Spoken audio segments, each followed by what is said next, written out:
This is Sammy Rubinson, reporting to you live from the coast of France on the beaches of Normandy. It's early morning, June 6, 1944. After years of waiting, months of planning, and days of watching the skies, the invasion has begun. Just after midnight, American and British paratroopers dropped behind enemy lines. Their mission? To seize key roads, bridges, and farmlands before the main force arrived.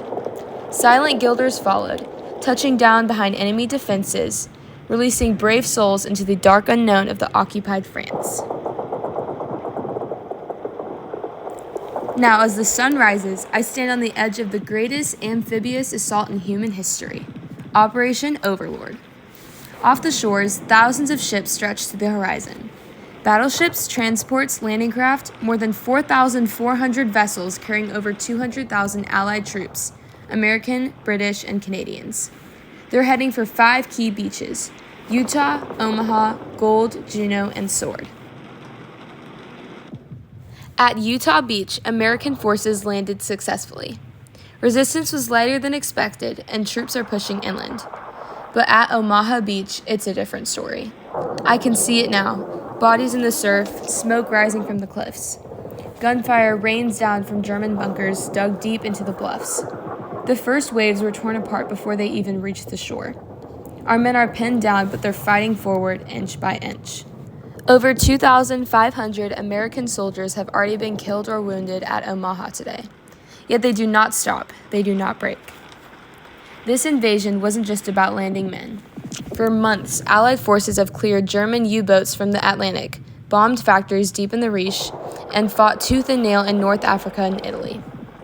And behind the scenes, General Dwight D. Eisenhower, the Supreme Commander, orchestrated a brilliant deception. Dummy tanks, fake radio chatter, entire phantom armies tricked the Nazis into thinking we'd land at Calais, not here. Hitler's finest troops are guarded at the wrong beach. And now we've broken through his so-called Atlantic Wall.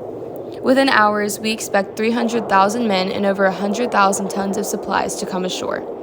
Weapons, ammunition, tanks. Everything needed to push Europe across and drive back the Nazi war machine.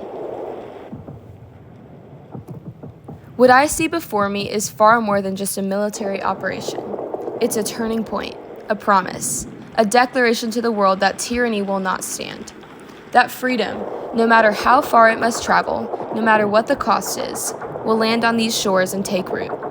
This is not the end of the war, but it is without a doubt the beginning of the end.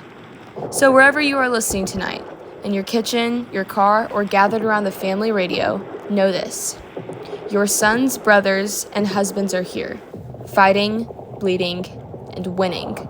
They are the storm, and Europe is waking up to freedom. This is Sammy Rubinson reporting from Normandy, France. Stay with us for updates, and may God watch over all of our troops and all of those waiting at home.